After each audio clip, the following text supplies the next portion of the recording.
অনেক ছেলের মা বাবা আমাকে এসে বলে যে বাবা আমার সন্তানটা এইভাবে নষ্ট হয়ে গেল, 5 ওয়াক্ত নামাজ পড়ে না, মুরব্বীদের সাথে ভালো আচরণ করে না, কারোর সাথে কোনো ভালোভাবে কথাবার্তা বলে না।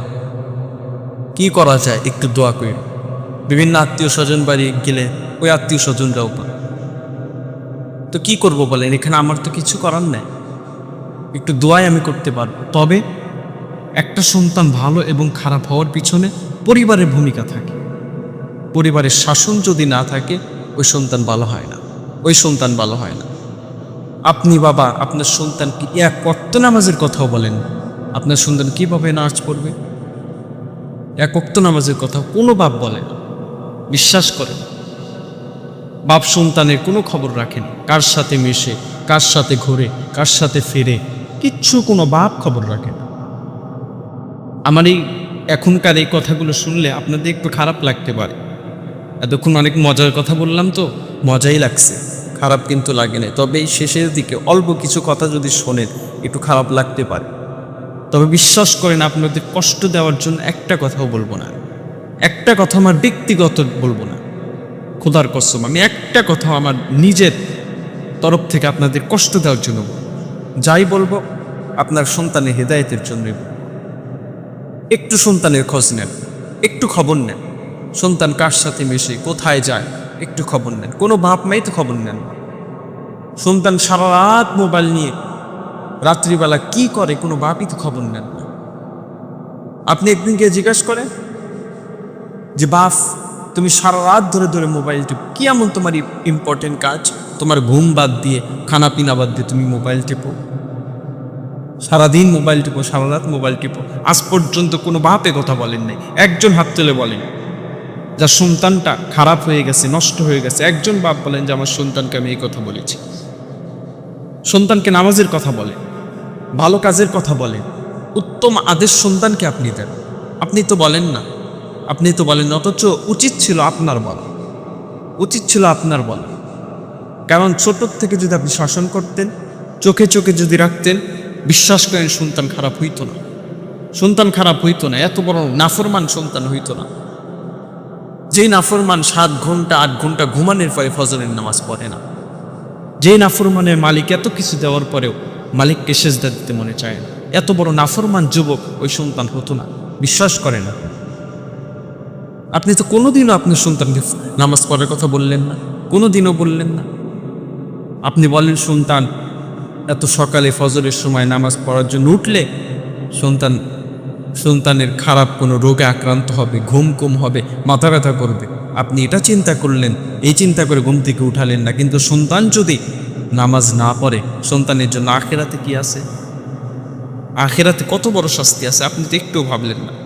আপনি ঘর বাড়ি জায়গা জমি নিয়ে ব্যস্ত, কিন্তু সন্তান কিভাবে চলে, কার সাথে মিশে, একটা বড় আপনি খবর রাখেন না, একটা বড় আপনি খবর রাখেন না। আপনি কয়েকদিন অপেক্ষা করেন, আপনি বলেন সন্তান ভালোভাবে কথা বলে না আপনার সাথে, কয়েকদিন অপেক্ষা করেন। যদি এইভাবেই চলতে থাকে, সন্তান সামনে গিয়ে আপনার কোন খোঁজ খবর রাখবেন, আপনার স্থান হবে বৃদ্ধাশ্রম। কথা লিখে রাখেন, লিখে রাখেন, বৃদ্ধাশ্রম আপনার জায়গা হবে। সন্তান বড় হয়ে আপনাকে ভাত দেবে না, কারণ সন্তানকে আপনি শাসন করেন নাই, সন্তানকে আপনি শাসন করেন না। যেই মা বাবা সন্তানকে ছাড় দিয়ে দেয়, ওই সন্তান মানুষ হতে পারে না, মানুষ হতে পারে না। দেখেন না, গরুকে যদি আপনি ছাড় দিয়ে দেন, গরুর গলায় যদি কোনো রশি না থাকে, গরু সারা গ্রাম নষ্ট করে ফেলবে। গরু এমন অবস্থা করবে, যাকে পাবে তাকেই শিং প্যাটের মধ্যে ঢুকায়া দেবে, গোতা দেওয়ার জন্য পারাপারি শুরু করে দেবে। দেখেন না, কুকুরের কোনো রশি নাই, কিচ্ছু নাই, কুকুর যেমনি ইচ্ছা তেমন চলতে থাকে, কুকুরের কোনো মূল্য নাই। ঠিক তেমনি আপনার সন্তানকে যদি আপনি রশি লাগায় রাখতে পারেন, শাসনের রশি গলায় লাগায় রাখতে পারেন, সন্তান দামি হবে গরুর মতো। গরুকে যেমন মূল্যায়ন করা হয়, কুকুরকে যেমন মূল্যায়ন করা হয় না, আপনার সন্তানকে আপনি শাসন করেন, সন্তানকে আপনি মূল্যায়ন করতে পারবেন, সন্তান নাফরমানি করবে না, কুকুরের মতো বা উত্তারা সন্তান আপনার হবে না। একটু সন্তানের খোঁজ নেন, কি করে, কোথায় যায়, রাত জেগে কার সাথে চ্যাটিং করে ফোন। আপনি তাকে খাওয়াচ্ছেন, পড়াচ্ছেন, একদিন বলেন আপনি সন্তানকে। অনেকে বলে সন্তান কথা শোনে না, আরে একদিন বলেন এইভাবে যে বাপ তুমি শোনো, তুমি আমারটা খেয়ে আমার কপালের ঘাম পায়ে পড়া, এই কষ্টের টাকা দিয়ে সারাদিন কষ্ট করে এত টাকা উপার্জন করে এই টাকা তুমি খেয়ে যদি সেজদা দিতে না পারো, আল্লাহকে যদি রব বলে স্বীকার করতে না পারো, মালিকের নাফরমানি যদি ছাড়তে না পারো, বাস তোমার জন্য আজ থেকে আমার এই ঘরের দ্বার তোমার জন্য চিরকালের জন্য বন্ধ। তুমি আর খাইতে পারবে। একদিন কড়া শাসন করে বলেন, বাপ যেই মালিক আমাকে শক্তি দিল, আর ওই শক্তি দিয়ে আমি টাকা উপার্জন করে তোমাকে খাওয়াই, আর তুমি খাওয়ানোর পরে আমার ওই মালিকের সাথে নাফরমানি করবা, আর আমি বাপ তোমাকে বসে বসে খাওয়াবো, এটা হতে পারে না। একদিন বলে দেখেন, বিশ্বাস করেন, একদিন বলে দেখেন। সন্তান বের হয়ে যাবে, রাগ করে যাক, বের হয়ে যাক। আমার চোখে দেখা আমার আত্মীয় মা বাবার সাথে রাগ করে বের হয়ে গেছে বাসায় থেকে, ফোন কিনে দিতে বলেছে, ফোন কিনে দেয় না, তো রাগ করে বের হয়ে গেছে। বলে কোথায় যাও? ঢাকার শহরে যাব। মোবাইল কিনে এরপরে বাসায় আসবে। 3 মাস 4 মাস চলে গেছে, মাথার উপরে যখন চাপ পড়ে গেছে, যখন ঠিক মতো খাবার জোটে না, ঠিক মতো ঘুমানোর কোনো ব্যবস্থা হয় না, ঠিক বাসায় ফোন করেছে, এমন অবস্থা হয়েছে ওই টাকা দিয়ে বাসায় আসবে ভাড়া দিয়ে, ওই ভাড়াটাই তার নাই। পরে বিকাশ নম্বরে টাকা দেওয়া হলো, ওই টাকা দিয়ে গাড়ি ভাড়া দিয়ে বাসায় চলে আসছে, হাতে কোনো ফোন নেই। এইভাবেই তো সমাজ নষ্ট হচ্ছে। এইভাবেই আপনি চাইতে দেন, কিছুদিনের তো ব্যাপার, ঠিক বুঝতে পারবে যে আমি ভুল করে এসেছি, ঠিক বুঝতে পারবে। একজনও হাত তুলে বলতে পারবে না আমি যেভাবে বললাম এভাবে বলে, একজনও নাই যাদের সন্তান আজকে খারাপ পথে চলে যাচ্ছে। আপনি আপনার সন্তানকে জিজ্ঞাসা করেন, সন্তান তোমার চুল এরকম কেন? তোমার চুলের মধ্যে তো মুসলমানের কোনো আদর্শ আমি দেখতে পাই না, কোনো চুলের মধ্যে তোমার আদর্শ আমি দেখতে পাই না।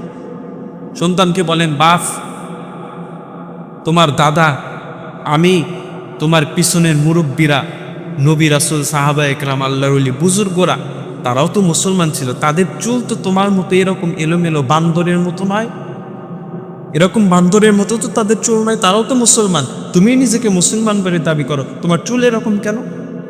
কোনোদিন কোনো বাবা বলছেন? একজনও বলতে পারবেন না আপনার যে আমি বলেছি। বলেন আপনি বলেন নাই, কেউ বলে নাই, কোনো বাবাই এরকমভাবে বলে নাই। একদিন বলে দেখেন, আপনার সন্তানের চুল এরকম থাকবে কেন? এরকম চুল থাকবে কেন আপনার সন্তানের? চুলের মধ্যে নবীজির আদর্শ আছে, নামাজের মধ্যে নবীজির আদর্শ আছে, রান্নাঘর থেকে পার্লামেন্ট পর্যন্ত নবীজির আদর্শ আছে। আপনার সন্তানকে তো নবীজির আদর্শ আপনি শিখান না, আপনি তো শিখান না যে এটা আমার নবীর আদর্শ। কোনোদিন তো সন্তানকে কথা বললেন না যে বাবা তোমার চুল এরকম কেন, তোমার চুল এরকম কেন। বাপ আরও টাকা পকেট থেকে বের করে দেয় চুল কাটার জন্য, চুল কেটে বাবার সামনে ড্যাক ড্যাক করে ঘুরে বেড়ায়। বাপ কিচ্ছু বলে না যে তুমি চুল এরকম করে কাটলা কেন, এরকম করে চুল কাটা ঠিক না, কিচ্ছু বলে না। বাপ আর আদর করে সন্তানকে খাওয়ায়, সন্তানকে বাপ আদর করে খাওয়ায়, মা আদর করে ডাক দেয়।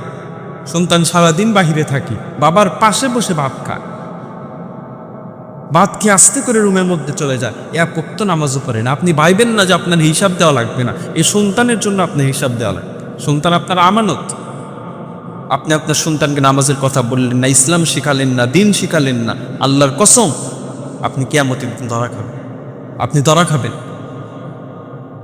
এ কথা আমার না আল্লাহ বলছেন, ওয়াকাল আল্লাযীনা কাফারু রব্বানা আরিনাল্লাযাইনি আদাল্লানা মিনাল জিন্নি ওয়াল ইনস নাজআলহুমা তাহতা আকদামিনা লিয়াকুনা মিনাল আসফালিন। আল্লাহ বলছেন জয়দের কাফের এবং জিনদের মধ্য থেকে, তাদের 2টা দলের মধ্য থেকে জাহান্নামীদেরকে জাহান্নামে যখন ফেলে দেওয়া হবে, তারা ওই 2টা দলের মধ্য থেকে আল্লাহকে বলবে যে আল্লাহ এই 2টা দল আমাদেরকে গোমরাহি করেছে, এই 2টা দলের কথা আমরা শুনেছি, এরা আমাদেরকে গোমরাহি করেছে, এরা আমাকে নামাজের কথা, রোজার কথা, নবীজের সুন্নাতের কথা, ইসলামের কথা কিচ্ছু বলে নাই, যে কারণে আজকে আমরা জাহান্নামে আসছি। অতএব নাজআলহুমা তাহতা আকদামিনা লিয়াকুনা মিনাল আসফালিন, ওই মা বাবার কারণে, ওই কাফেরের কারণে, ওই জিনের কারণে আমি আজকে গুমরাহি পথে এসেছি। অতএব তাদেরকে আমার সামনে শুয়ে দাও, আমি তাদের বুকের উপরে পাড়া দিয়ে জাহান্নামে যাব, তাদেরকে সঙ্গে নিয়েই জাহান্নামে যাব। আপনার অবস্থা ভয়াবহ হবে, আপনার অবস্থা ভয়াবহ হবে। আজকে মা বাবা সন্তানকে টাকার জন্য ভালোবাসে, সন্তানকে কোনো শাসন করে না। যে সন্তান টাকা দেয়, বড় সন্তান টাকা দিলে বড় সন্তান মার কাছে ভালো, ছোট সন্তান টাকা দিলে ছোট সন্তান মার কাছে ভালো, বাবার কাছে ভালো। যে সন্তানটা বেকার, ওই সন্তানের কোনো মূল্য নেই, কোনো মূল্য নেই। মাছের বড় মাথাটা যেই সন্তান রোজগার করে, কামাই করে, ওই সন্তানের পাতে দেয়। অথচ এটা ইনসাফ নয়, এটা ইনসাফ হলো না। আপনার দায়িত্ব সমানভাবে বন্টন করা, আপনি তা করলেন না। আপনি টাকার জন্য পাগল হলেন, সন্তানকে কিস্তি নিয়ে, লোন নিয়ে, সুদের ব্যবসা নিয়ে, সুদের টাকা দিয়ে বিদেশে পাঠায় দেয়। যত টাকা উপার্জন করলো সবই তো হারাম। আপনি হারাম খেয়ে নামাজ পড়লেন, আল্লাহর জিকির করলেন, কানলেন, আল্লাহর কাছে চোখের পানি ফেলে, কিচ্ছুর মূল্য হবে না। আজকে মা বাবা সন্তানকে টাকার জন্য ভালোবাসে। বর্তমান সময় দেখেন না, যার টাকা যত বেশি তার মা বাবা তাকে তত বেশি ভালোবাসে। কিন্তু টাকাটা কোথার থেকে উপার্জন করলো? হারাম পথে উপার্জন করলো কি না, টাকাটা হালাল হলো কি না, এটা কোনো বাপ মা দেখে না। বাস টাকা পাইছে, ঠিক মতো খায়, ঘুমায়, বিল্ডিং করে, ঘরের মধ্যে টাইলস লাগায়, বাথরুমে টাইলস লাগায়, তাই না? আজকে সমাজ এইভাবে নষ্ট হয়ে গেল, শুধুমাত্র শাসন না থাকার কারণে, শাসন না থাকার কারণে। আগেকার যুগে স্কুল কলেজগুলো তেমন উন্নত ছিল না, উন্নত ছিল না। আপনারা কি বলেন আপনাদের ভাষায় জানি না, আমাদের ভাষায় বলে সোনের বেড়া। এই সোনের বেড়া দিয়ে স্কুল ছিল আগে। স্কুলটা তেমন হাইপাই ছিল না, তবে শিক্ষা ছিল। তাদেরকে মানুষের সাথে কিভাবে আচরণ করা হয়, এই শিক্ষা তাদেরকে আগে দেওয়া হয়েছে। বলা হয়েছে আদবে আউলিয়া, বেদবে শয়তান। যার মধ্যে আদব নাই সে কোনোদিন বড় হতে পারে না, কোনোদিন বড় হতে পারে না। ওই সময় শিক্ষকদের শাসন ছিল, মা বাবার শাসন ছিল। মা বাবা নামাজের জন্য সন্তানদেরকে মারত, খাবার বন্ধ করে দিত। ওই সন্তানরা আজকে গিয়ে দেখেন কত উন্নত চেয়ারে, কত উন্নত সম্মানজনক চেয়ারে তারা বসে, দেখেন। আর আজকে এমন দুরবস্থা শুধুমাত্র শাসন না থাকার কারণে, বাবার শাসন না থাকার কারণে। আজকে সন্তান স্কুলে গিয়ে শিক্ষকের কলার ধরে, শিক্ষককে ব্যাট দিয়ে পিটায়, শিক্ষকের গায়ে হাত তুলতে 1 সেকেন্ড দ্বিধাবোধ করে। কেন এটা হবে?